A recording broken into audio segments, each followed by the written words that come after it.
Hello and welcome to my YouTube channel, or welcome back if you are familiar with my content. And here we are looking at a class actually in Islamic psychology, not just Islamic, by the way. I use both Western psychology principles and Islamic psychology, so we could get the best of both worlds. Oh, by the way, if you love this concept, then have a look at the description box below because there are links to my courses. Maybe you can find something interesting and useful for you. So saying that, let's get back to our class. Hello and welcome back to our class. In this lecture, we are looking at something really important, which is called social conditioning. This is where we are looking at the masks that we all wear, at the roles we play. We started looking at this in our previous lectures, but let me tell you, we all use masks to interact with other people, with various groups, in various settings. And most importantly, we also have defense mechanisms which are ingrained in us pretty much from our childhood, from teenage years, because they were forming throughout our lifetime. So let's start this lecture with looking at something really interesting, some interesting fact. Did you know that according to research, the average person lies at least once or twice a day, not necessarily to deceive, but to maintain social harmony, avoid conflict, or protect an image? Now ask yourself, when was the last time you hid a part of yourself just to fit in?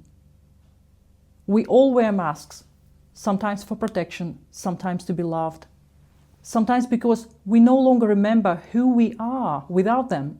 So from a psychological point of view, what we often show the world is called the adapted self. And this concept is seen in various theories. For example, in transactional analysis, we learn about the child ego states, the adapted child who learns to please, avoid punishment, and follow expectations.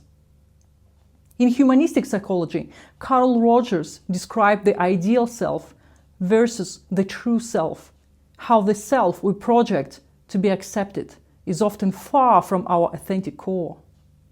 And here is the sad part. The more we adapt, the more we risk disconnecting from who we really are.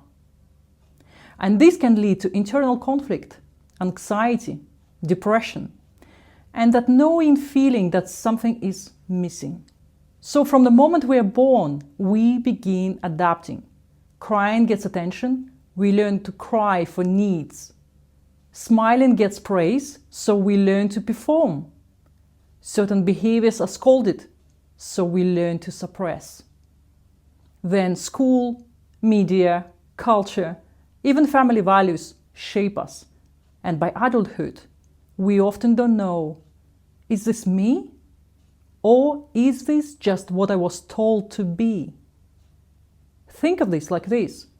Your soul is your essence, but social conditioning wraps it in layers, layer by layer, mask by mask, until it's muffled. So let's talk about defense mechanisms and how the ego protects us. Sigmund Freud first introduced the concept of defense mechanisms, unconscious psychological strategies we use to protect ourselves from anxiety or unacceptable thoughts. Here are a few common ones. One of the defense mechanisms is repression. This is where we bury painful memories or feelings. We also have projection, when we attribute our feelings to someone else.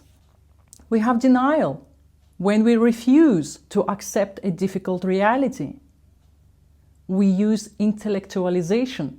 This is where when we focus only on logic to avoid emotion. And also we use humor.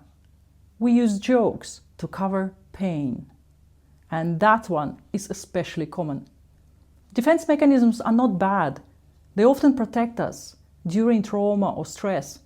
But long term, they can mask our truth and delay our healing. Here's some Islamic reflection. In Islamic psychology, we are encouraged to live authentically. We live for Allah alone and not for people's opinions. This is what we have in Quran. O you who believed, fear Allah and speak words of appropriate justice. And there is a deep dignity in aligning your outer life with your inner truth. It's a form of Tawheed, which we call returning to oneness in word, deed, and soul. And here's some quote for reflection for you. Be careful who you pretend to be. You might forget who you are. So remember this. This is a gentle reminder for you. You are not here to be liked by everyone. You are not here to keep the peace at the cost of your soul. You are here to become fully, truthfully, beautifully. And that begins with removing just one mask. Well, I hope you really enjoyed this video. And if you do, don't forget to like it, subscribe it, and I will see you in one of my next videos.